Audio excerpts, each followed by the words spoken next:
ser fortalecidos, possamos ser fortalecidos na fé. Muito bem, gente. Então hoje a gente chega na nossa aula número 5 e eu quero começar hoje lembrando com você esse texto que a gente tem dominicalmente aqui nesse módulo, lembrado, feito aí a lembrança desse texto de Hebreus, capítulo 12. Sempre tem tanta profundidade, né? Tanto mais que a gente pode mergulhar mais na palavra de Deus. Em breves versículos aí, quantas verdades profundas, preciosas, nos diz assim o autor aos Hebreus. Portanto, também nós, veja, isso é algo que diz respeito a nós, toca a nós. Portanto, já que é assim o ensinamento das Escrituras, e ali na carta aos Hebreus, tudo aquilo que ele foi discorrendo, que a gente não teve a oportunidade de meditar aqui, no contexto da carta, mas diante de tantas verdades que as Escrituras nos revelam, né? E a carta aos Hebreus, fazendo tanto essa ponte do Antigo Testamento com o Novo, tudo aquilo que o Antigo Testamento apontava como sombras e que em Cristo nos foi revelado claramente, sem nenhum pano que nos impedisse de enxergar. Então, se é assim, isso nos toca, veja. Também nós, visto que temos a rodear-nos tão grande nuvem de testemunhas. E aí, o que é que isso toca a nós? De que maneira? Somos chamados a nos desembaraçar, desembaraçando-nos de todo o peso e do pecado que tem nas mentes nos assedia. E onde é que esse assédio acontece?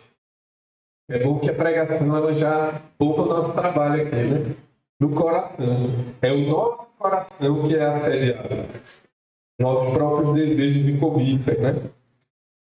E aí, tendo esse arrependimento no coração, esse agir de Deus no nosso coração, nós devemos então nos desembaraçar de todo o peso e do pecado, nos desvestir ou retirar essa roupa velha, tanto do pecado, mas até também de coisas que não são pecado, mas que são pesos na nossa vida. Desembaraçar e então correr positivamente a perseverança, com perseverança, porque essa corrida não é fácil. O caminho é estreito. Então, o revestir, como a gente viu, é um trabalho para a vida toda. É uma tarefa que o Espírito Santo opera em nós e que nós temos um envolvimento ativo ali, e é para a vida toda, mas que não é fácil. Por isso, a corrida é com perseverança. Corramos com perseverança a carreira que nos está proposta.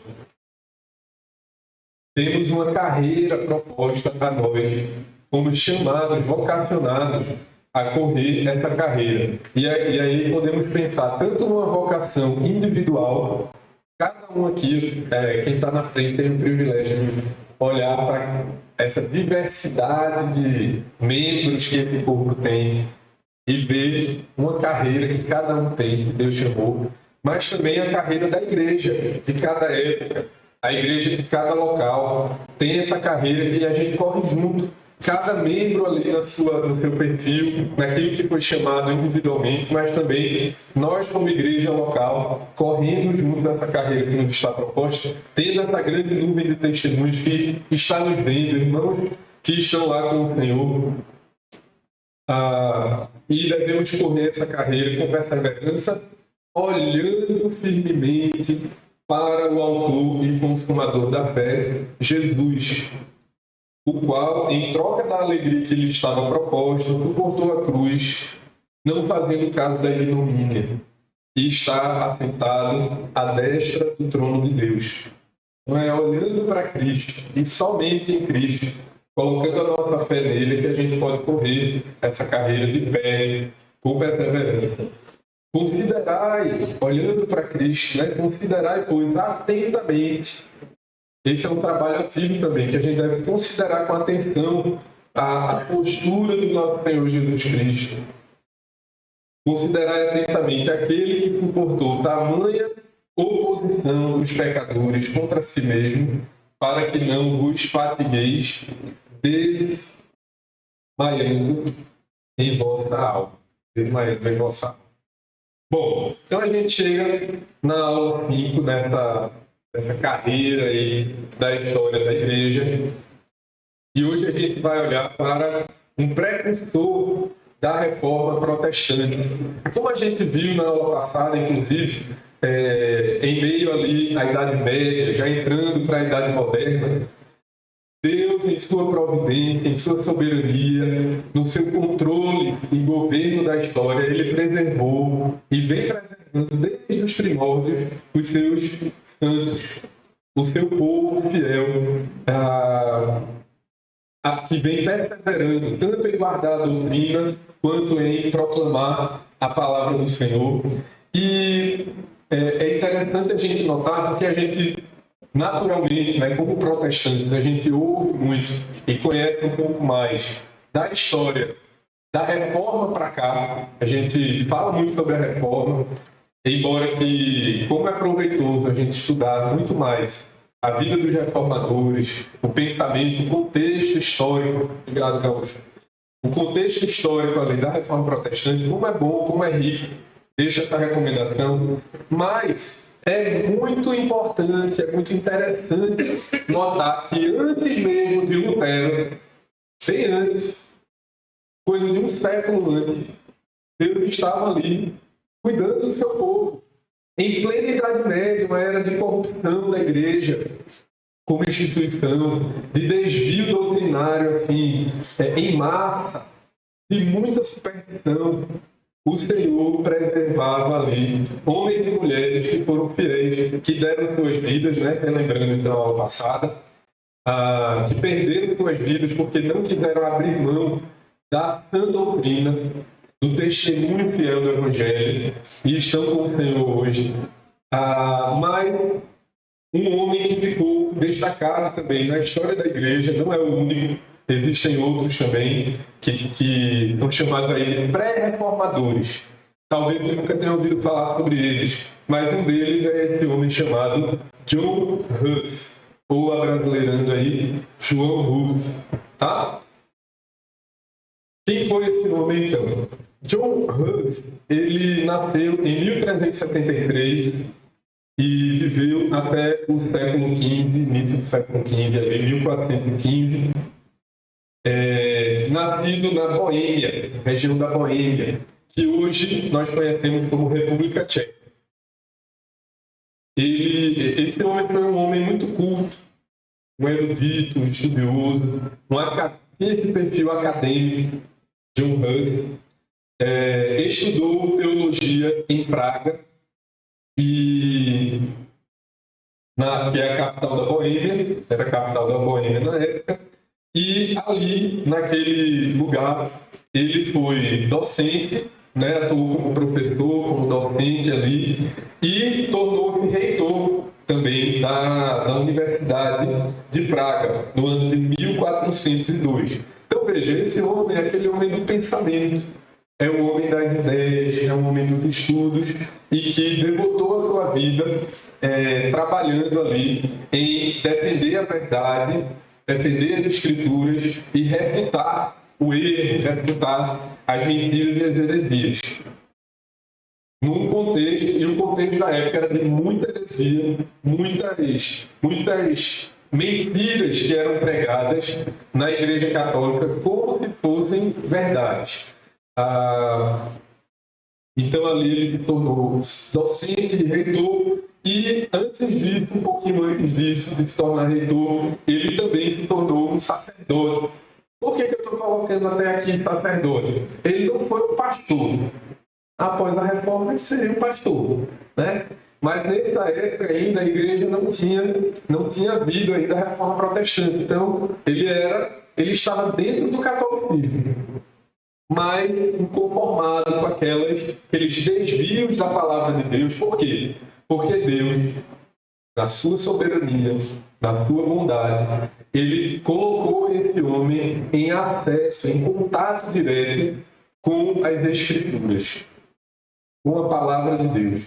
E a palavra de Deus, por meio da iluminação do Espírito Santo, produziu efeitos profundos na alma, no coração desse homem e no seu ensino, na sua pregação. Então ele se tornou sacerdote em 1400 e ficou conhecido então como o grande pregador da cidade de Praga, onde se tornou porta-voz nacional também dos anseios políticos e religiosos do seu povo. É importante a gente lembrar que religião e política, naquele contexto, era muito entrelaçada ainda. Né? Não havia essa separação da igreja e do Estado tão evidente, tão natural como para nós é hoje. Então, as pregações de John Huss, combatendo os dogmas e os desvios católicos, terminaram também se tornando ali, ganhando uma conotação política, porque era um posicionamento de confrontação à dominância da Igreja Católica na época. Então, ele se tornou ali um líder religioso, mas também era visto como um líder político de alguém que estava divergindo daquele poder papal que tanto dominava o mundo, também politicamente. E aí, para a gente ter situado aí geograficamente, você vê aí um pedaço aí da Europa, e essa região da Boêmia, na qual ele atuou, está ali, ó. Tanto Boêmia quanto Morávia também, laranja, vermelho e laranja ali. No sul da Alemanha, pega um pouquinho da Alemanha, fronteira com a Alemanha, fronteira com a Polônia, já essa região da Morávia, e o norte da Áustria. Então, é esse contexto aí.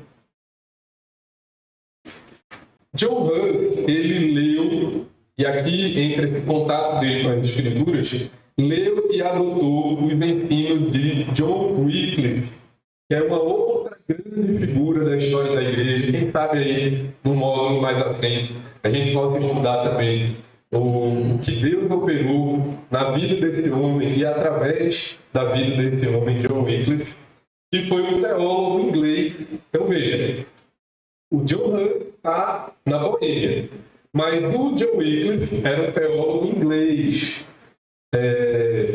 do século XIV, considerado a estrela da manhã da Reforma. Ele também foi um pré-reformador e as pessoas ficou conhecido assim, com esse título da estrela da manhã da Reforma, porque foi ali um dos precursores, o John Wycliffe. E o John Huss, ele teve contato com as doutrinas, com as pregações do Wycliffe, com os escritos de John Wycliffe, e então ele foi seguindo aquela linha doutrinária ensinada também pelo John Wycliffe.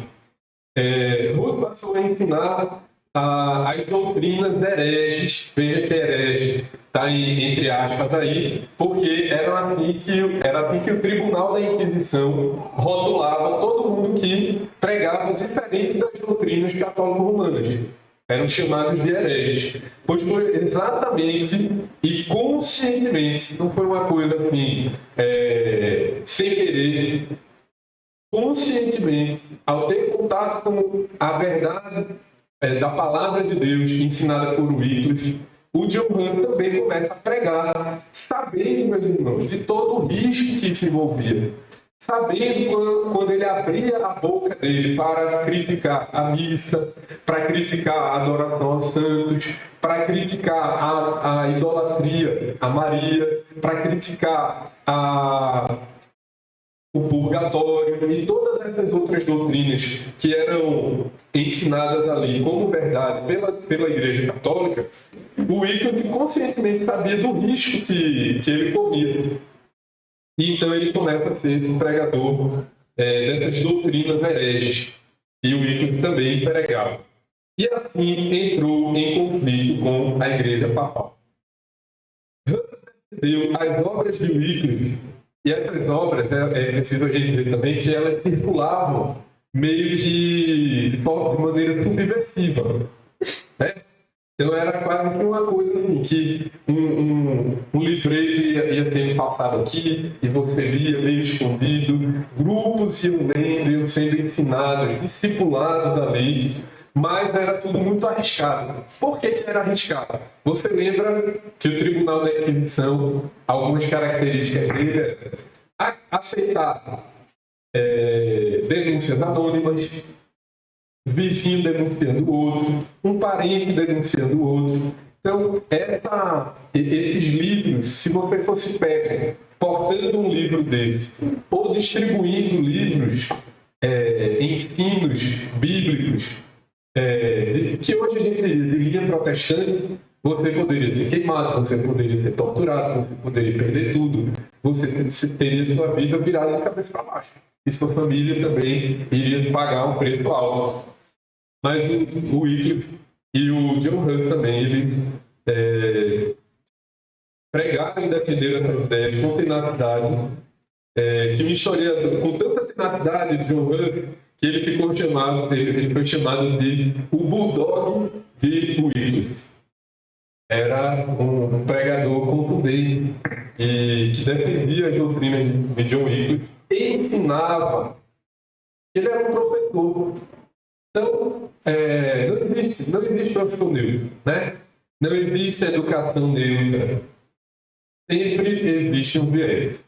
Sempre existe uma visão de mundo que é transmitida por quem ensina. E, naturalmente, as aulas de John Hus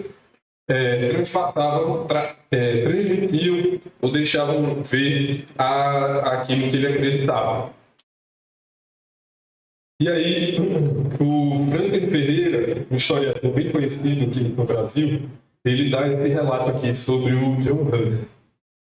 Seus sermões atacavam os abusos dos clérigos, especialmente a imoralidade e a luxúria, que era outra realidade também, você sabe muito bem, da igreja dos sacerdotes católicos. Até hoje, esse ainda é um problema recorrente na Igreja Católica Romana, né? Mas na Idade Média isso escalou muito. Então, o Hus, ele atacava os abusos da Igreja Católica, a imoralidade, a luxúria, a própria decoração da Capela de Belém, lá numa igreja, né? uma grande igreja da época, um templo da época. Era... melhor dizendo, nessa Capela de Belém, aqui ele era pastor, nessa capela, John Hus, era pastor, não, era sacerdote. Essa capela, ela era uma ilustração dos seus ensinos. As paredes da capela, lá onde John Hus atuava, não estavam decoradas com representações espetaculares de milagres, mas tinham pinturas contrastando com o comportamento dos papas e de Cristo. Por exemplo, o Papa andava a cavalo, enquanto Jesus andava a pé. E Jesus lavava os pés dos discípulos, enquanto os papas eram beijados. Muitos clérigos entenderam corretamente que o seu estilo de vida estava sendo questionado, tanto pela postura do Hus, os seus ensinos, e até mesmo como esses elementos visuais ali da sua capela deixavam claro uma crítica que ele estava fazendo ao catolicismo da época, ao luxo que os sacerdotes católicos viviam enquanto o povo estava na pobreza, não é? Aquele abuso de autoridade, abuso de poder que os sacerdotes, se aproveitando da sua condição, do poder que eles detinham, eles faziam. O John Hus estava continuamente ali criticando como isso sendo imoral, antibíblico. Para ajudar os seus ouvintes a ler as Escrituras, que era outra coisa que na Idade Média você sabe que o povo comum, os membros leigos, eles eram privados de ler as Escrituras. Você sabe disso, né? Acho que todo o nosso público aqui sabe. que na Idade Média, quem lia a Bíblia eram apenas os padres, ou membros do clero, ou freiras. Primeiro que era quem sabia ler, né? A maioria das pessoas que sabiam ler eram esses ligados ao clero. E eram eles, então, que liam a Bíblia. E as missas ocorriam em latim. E muita gente não entendia latim, não entendia nada, e ficavam sempre, propositadamente, convenientemente, ficavam reféns do clero para poder ter acesso às escrituras. Quando a reforma protestante vem, os reformadores colocaram a Bíblia nas mãos do povo. Lutero, por exemplo, a gente, se Deus permitir, a gente em outros momentos vai ver sobre isso. Lutero, ele investiu muito na educação, ensinando as pessoas a ler. Calvino, igualmente, incentivava fortemente que o povo comum gostasse de ler, aprendesse a ler, para ler as escrituras, especialmente nos originais. E tudo isso, o povo da época era privado, era excluído de ter esse acesso. Mas o John Hus, ele já começa ali, bem antes da Reforma Protestante, a querer que o povo da Boêmia tivesse acesso direto às Escrituras. Então, ele incentivou, e além disso, né, ele revisou uma tradução tcheca da Bíblia, que muitas vezes, se você tivesse uma Bíblia no vernáculo, se você tivesse uma Bíblia no idioma local, você era perseguido também pela Inquisição, como herege. Esses dias eu estava vendo... Quem foi, rapaz? Estava lendo sobre alguém que... foi sobre o John Milton. Que o avô do John Milton viu o pai dele tendo uma Bíblia em inglês e, por causa disso, deserdou o filho.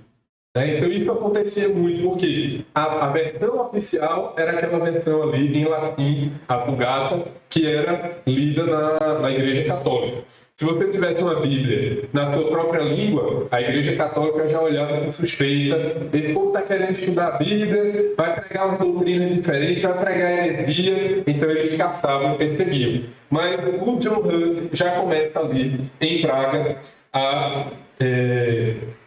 querendo que as pessoas lessem a versão da Bíblia, a tradução da Bíblia em tcheco.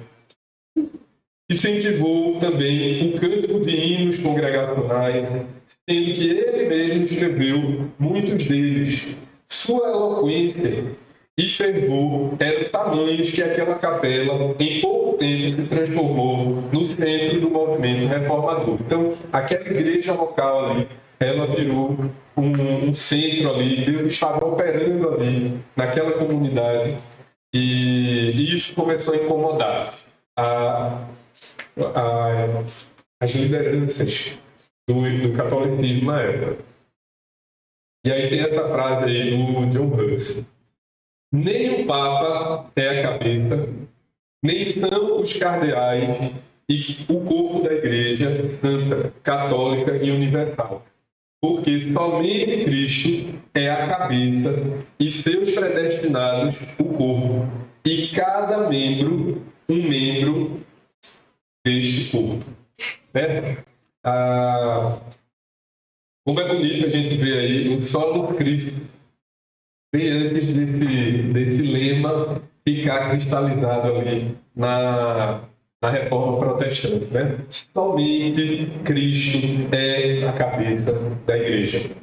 E afirmar isso naquela época era um ato de coragem e de destemor, que é só o Espírito Santo quem faz, quem proporciona que o povo de Deus tenha essa postura, né? E aí, em 1410, ele é convocado para ir a Roma, e aí ele se nega a ir. Em 1411, então, ele foi excomungado da igreja, mas continuou pregando. Em 1412, ele recebeu uma segunda excomunhão, e aí ele é convocado a comparecer ao Concílio de Constança, e prometeram a ele um salvo-conduto. Olha, você vai ter que ir para esse concílio, você está sendo convocado, mas fique tranquilo, nada vai acontecer não. Você vai acompanhado de soldados, ninguém vai matar você, você vai em segurança para ser ouvido nessa reunião da igreja, nesse concílio. Mas o que aconteceu é que no trajeto, John Hus foi preso e passou 6 meses naquele tipo de prisão que a gente viu na aula passada. Passou 6 meses ali preso, passou por um julgamento simulado, foi condenado a retratar-se e então ele se recusou a retratar, recusou a retirar os ensinos que ele ensinava. E aí ele diz, aqui mais uma frase do John Hus: não poderia, por uma capela cheia de ouro, recuar da verdade. Né? Uma postura firme aí desse nosso irmão.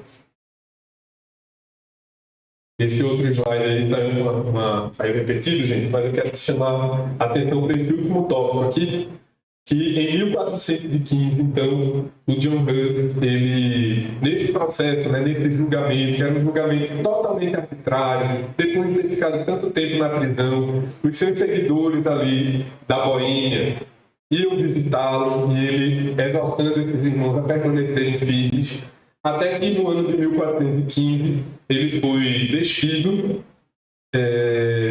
que era para humilhar bem, né? Humilhar o máximo possível aqueles crentes. Então ele foi despido, colocaram nele um chapéu, que era um chapéu de burro, pintado com demônios, rotulado como arqui-herege. Então tinha essa inscrição lá na roupa, nesse chapéu que deram para ele, um chapéu de burro, de arqui-herege. E aí ele então foi acorrentado e queimado. E aí existem várias ilustrações da época que mostram esse martírio, o martírio do John Hus. Você vê que ele está acorrentado, foi queimado também, usando esse chapéu, que era para ser um ato público ali, para desencorajar os outros irmãos, os seguidores ali na Boêmia, de seguirem os passos de John Hus. O fogo foi aceso. Enquanto as chamas o envolviam, Hus começou a cantar: Cristo, tu, Filho do Deus vivo, tem misericórdia de mim. Se você lê o livro dos Mártires, quem já leu, você vai ver ali vários relatos parecidos com esse. Enquanto aqueles irmãos estavam sendo torturados, queimados, apedrejados, amarrados uma pedra no seu pescoço e jogados da ponte para afundar e outras coisas mais, enquanto essas torturas aconteciam, e aqui é o agir do Espírito Santo, né? É a força que Deus dá. Esse homem cantava palavras bíblicas, inclusive: Cristo, tu, Filho do Deus vivo, tem misericórdia de mim. E esse canto ficou bem no ouvido de todos os que estavam ali testemunhando. Mas as ideias de John Hus sobreviveram ao tempo. Aquela intervenção da Igreja Católica, da Inquisição ali, querendo humilhar, querendo desencorajar as pessoas de seguirem os passos dele, não deu certo, porque os irmãos da Boêmia, esse grupo na história da igreja, um grupo de crentes que continuou, ficaram conhecidos como os irmãos boêmios, ou também chamados de irmãos unidos, foi um grupo de crentes, de discípulos ali, que continuou nesses mesmos ensinamentos do John Hus, os ensinamentos bíblicos. E esse grupo influenciou outro grupo, como a gente viu ali no mapa, da região vizinha, da Morávia, que foram os chamados Irmãos Morávios. E essa igreja da Morávia, veja, eu estou tentando mostrar aqui essa linha do tempo, né? esse desenlace aí da história. O que o Wycliffe fez impactou a vida do John Huss. O que o John Huss o que o John Huss ensinou impactou a vida dos irmãos ali da Boêmia. Esses irmãos da Boêmia impactaram, então, os irmãos moráveis, que eram regiões próximas ali. E a Igreja da Morávia, que tornou-se mais tarde uma das igrejas de mais visão missionária da história da Igreja, alcançou vários lugares do mundo algumas décadas depois. É muito conhecido também que as ideias de John Huss influenciaram fortemente um monge que nasceria depois, que foi Martinho Lutero. 102 anos depois, Lutero, então, sob muita influência do John Huss, afixou as 95 teses na porta da Catedral de Wittenberg.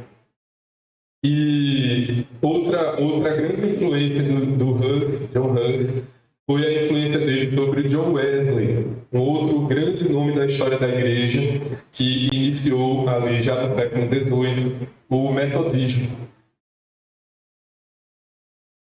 E aí eu quero finalizar essa aula com essa fala aí que é atribuída ao John Huss e com essa imagem, né? Porque veja, antes da reforma, Deus já estava operando tudo isso na história da Igreja.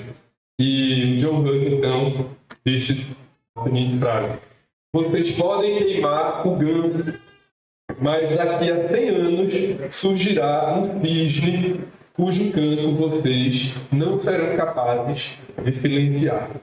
Ele teria dito essa frase e 100 anos depois, então, esse cisne seria a figura do Lutero, que iria cantar muito mais alto, e aí ninguém conseguiu calar, porque a reforma protestante persistiu, e até hoje a gente colhe os frutos dessa verdade.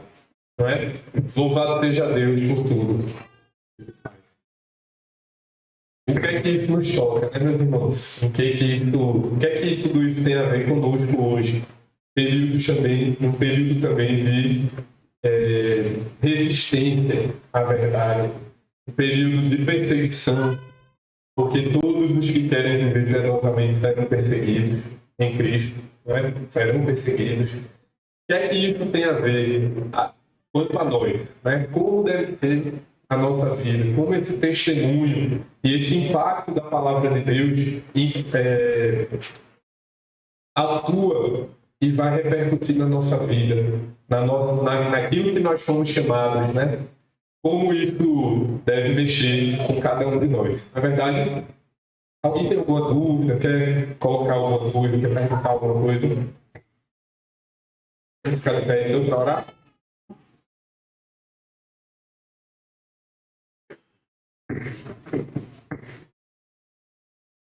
Vamos orar. Senhor Deus, nós damos a Ti toda a glória, toda a honra, Senhor. É o Senhor quem transforma gente simples, gente pecadora. É o Senhor quem transforma pessoas fracas, como nós, Senhor, nos quais habita o pecado. É o Senhor quem transforma a gente assim, em servos fiéis, em homens e mulheres diferentes, uma nova criação. Essa é uma obra inteiramente Tua, Pai. Nós te damos toda a glória, Pai, porque o Senhor é fiel. Porque o Senhor é fiel a si mesmo. O Senhor é fiel ao povo, à aliança que o Senhor estabeleceu com o povo escolhido. E vemos a Tua mão forte, conduzindo a história, preservando os santos até as últimas horas da vida. Preservando os santos, mesmo quando os seus pés começam a pegar fogo, e então essas chamas começam a arder, guardando até mesmo a nossa língua, de praguejar, de falar coisas contrárias, Senhor, à nossa fé, de retroceder. Somente o Senhor, o poder do Espírito Santo, o dínamos. O poder do Teu Espírito Santo é que faz isso. e tem realizado isso por toda a história, Pai, desde os tempos bíblicos, mas também dos séculos que se seguiram e até os dias de hoje. E é isso que o Senhor faz em nossa vida também, Pai. Por isso nós novamente rogamos com humildade, Pai. Tem misericórdia de nós, Senhor.